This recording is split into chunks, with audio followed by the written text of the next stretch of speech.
It's a privilege and an honor to be able to shepherd one of the great American playwrights. This is too important and too big a role to pass. And you better be at the top of your form because it's August Wilson.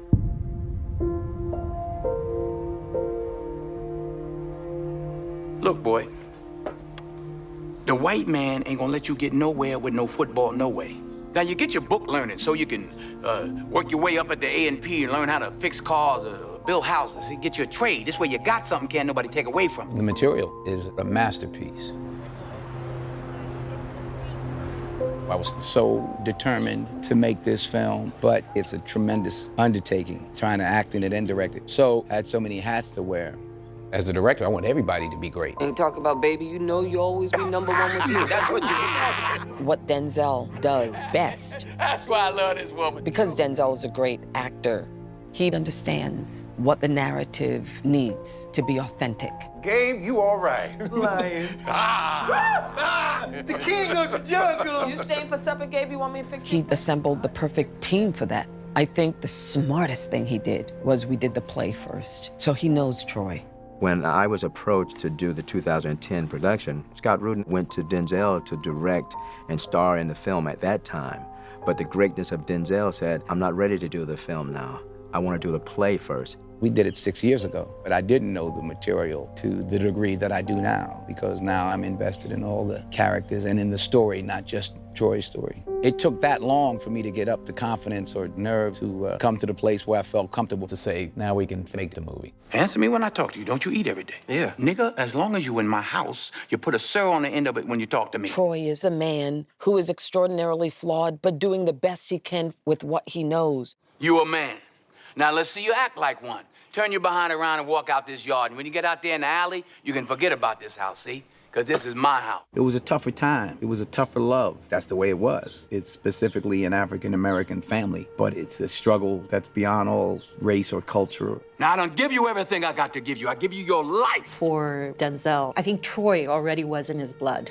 Troy Maxon is not just a garbage collector or father. He's like a King Lear. At the beginning of the film, we're in the backyard, and everybody is surrounding him. He's holding court. He's making us fall in love with him, and that whole world is shattered. King Lear in the storm, you know, and he's talking to death, and he opens that window. You ain't gonna sneak up on me no more. When you ready for me, when the top of your list say Troy Maxon, then you come on up and knock on the front door. Ain't nobody else got nothing to do with this. This between you and me. Working with Denzel on stage, I worked with him on stage twice in another August Wilson play. But Denzel has this incredible freedom that allows him to create so magically. Oh, nigga, look here. I know you. And to be welcome and have a place as a character to playing Bono with Troy, it was thrilling. There's all kinds of truths. Just because I'm the director doesn't mean I know the truth. I'm there to discover like everyone else. So get the best and let them do what they do, and let's see what happens. I've never seen a director any more prepared than Denzel Washington. Seeing someone with such focus is quite something. The thing that stuck out to me about the Hill District is we were so warmly embraced when we got there. And it's largely due to Denzel Washington. He actually went before the rest of the company got there and walked the neighborhood and introduced himself door to door to let people know that we were going to be there and we were going to need them. And they treated him and the rest of us like family every single day. That's the kind of leader that Denzel is. He knew that we would need their help, and he knew that we wanted to do only good for them, and he knew that it wouldn't happen unless he brought those two things together. So he set the stage for us. He made it a commitment knowing what August stood for and, you know, the pressure of bringing a two-time Pulitzer Prize winner to life told honestly and truthfully. Denzel always says, we need to start from a place of love. That's my brother.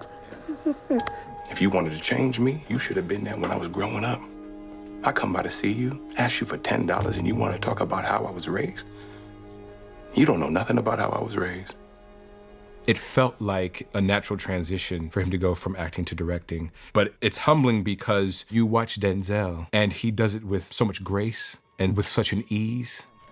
At his core, Denzel is an artist. That's the way that goes. There would be plenty of days, even when I wasn't working, and I would come to set and watch him, and he would just, there was so much of a workload that he takes on every day. He's the first person on set getting ready, and he's going through the lines, going through his daily set list. And Denzel was really adamant about he didn't want to do too much coverage if it wasn't necessary, because he wanted to have it to where if there's two people in the scene, to have them front and center. Can I ask you a question? Without having to do a whole lot of cutting. Hell, you got to ask me. Mr. Stawicki, the one you got the questions for.